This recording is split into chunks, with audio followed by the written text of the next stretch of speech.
I grew up in a military family. So when I was in high school and was trying to figure out what I was going to do with myself, I knew I wanted to go to college first, and I ended up going to Texas A&M on an ROTC scholarship with the Marine Corps option. I arrived in 1998 to the Corps of Cadets program as a freshman. They have you go into the initial introduction week where it's still summertime, and they kind of haze you into the Corps of Cadets for the first time. And you spend your entire first year pretty much being hazed.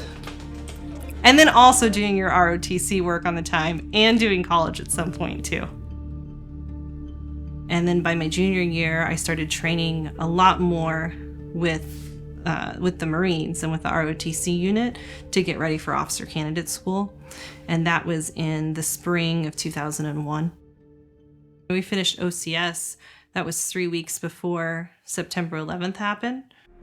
All of a sudden, I thought it sounded kind of louder, then I looked up, and all of a sudden it smashed right dead into the center of the World Trade Center. My roommate and I would usually watch the news in the morning while we got ready for class, and so we saw it, and I just remember how quiet we all were. All of us that were already committed had to process that we were now going to be thrown into war, and we didn't know for how long. There was never this like drive to get in the fight, you know? That wasn't my personality anyway. It was more like, this is what I signed up for. I'm serving my country. I have this obligation. Let's do it well. I was a logistics officer. I got to logistics school. They taught us all the old school logistics that had been taught probably since Vietnam. You bring all the equipment to the fight. We deployed everything by February of 2004, and we're in Kuwait for about 2 weeks, I think, just getting everything together before we convoyed into Iraq.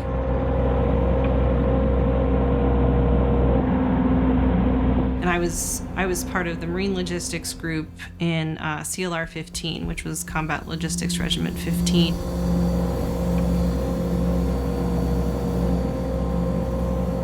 As we went through different cities, we could see that people didn't hate us yet. It was not the level of danger or vigilance that started just 1 month later. I didn't feel fear. I felt respect and awe for being in a new place. My main base was Al-Taqaddum. It was an old Iraqi airfield, and it's where we set up the logistics hub for the Al-Anbar province of Iraq. So we had medical supply, we had surgical shock trauma platoon set up there at TQ, we had a surgical company set up at Al-Assad, we had the main ammo depot, main supply depot, there was a maintenance battalion set up. They would bring it all to my site, and then they would check it into my ruck, and then we would divvy it out to all the units. Hey, if you have a target, you can clear the gate. You look at the first Battle of Fallujah.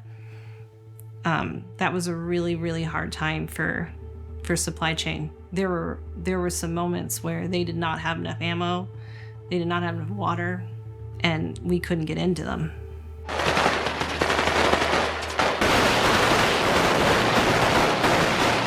There was these big bunkers, and we would go sit on top of the bunkers and would just look down into Fallujah, and you could see the entire battle happening.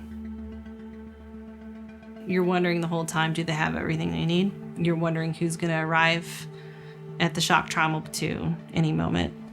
You're wondering who's gonna arrive at remains processing any moment. I knew what my part was, and I wanted to do it the best I could because I owed it to them. My first point was 8 months. There's definitely a lot with the media that I didn't watch the news for a really long time. And I think by that point too, we'd already very much lost that feeling that we were doing something that was benefiting another country. That feeling was gone. You just want to be done with all of that. And even at that point though, I wasn't done. I still had to go back one more time.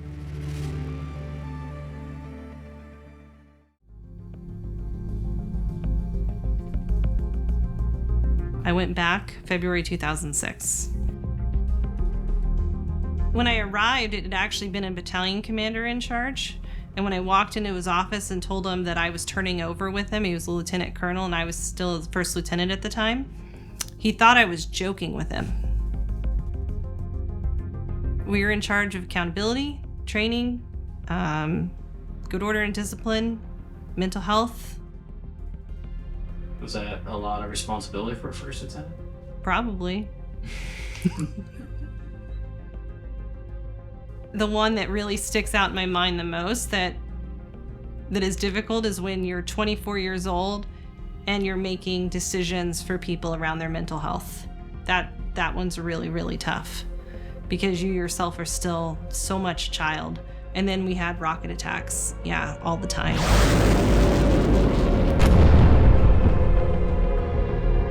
They were all dumb bombs, They were gonna go wherever they were gonna go. So there was almost this attitude like, well, let's see what happens.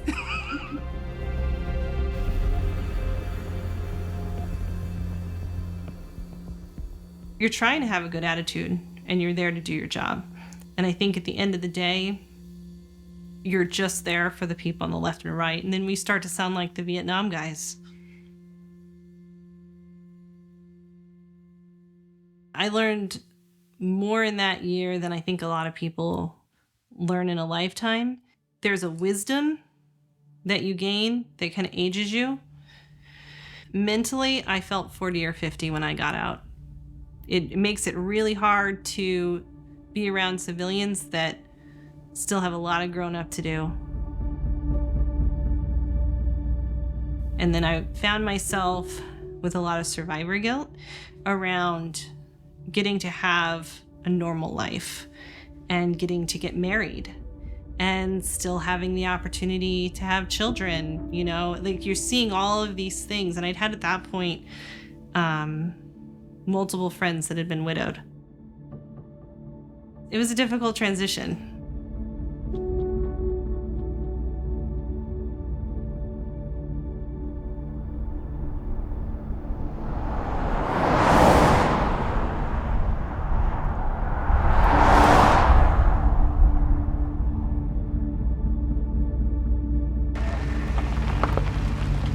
Working at the Veterans Ranch is not something I would have seen myself doing 2 years ago.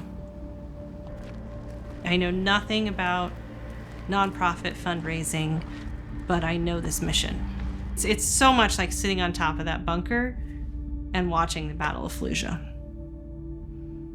Look at the battle here is in everybody's minds. Mm-hmm. Your experiences, no matter how traumatic, have to integrate with your life for you to be a whole person.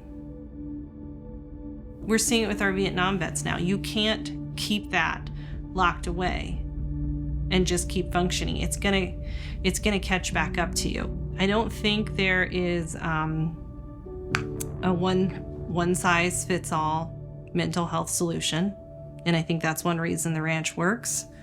Because you're meeting the person where they're at.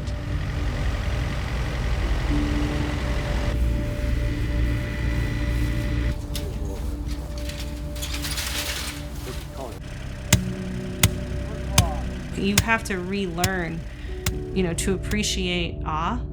So the ranch hits that immediately, like beautiful mountain views. I guess it's a reconnection to innocence, very much so.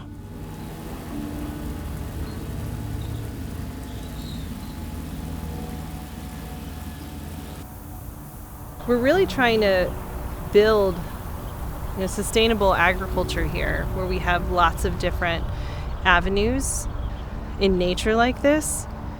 It's a very organic way to reintegrate your senses. During the week, we maintain this sanctuary space for veterans to come out here and really talk about some heavy issues if needed, and just have camaraderie among veterans.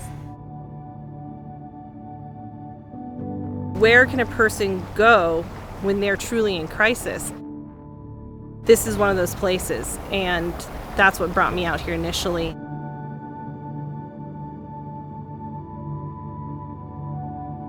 I would go back and go in the Marine Corps all over again.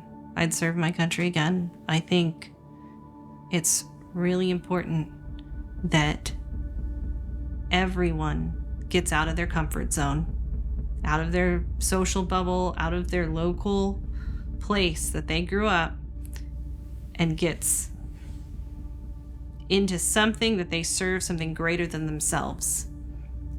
Military service does that. There's a lot of things you can do to serve that hit those marks, but everyone needs to grow as a person. It's critical.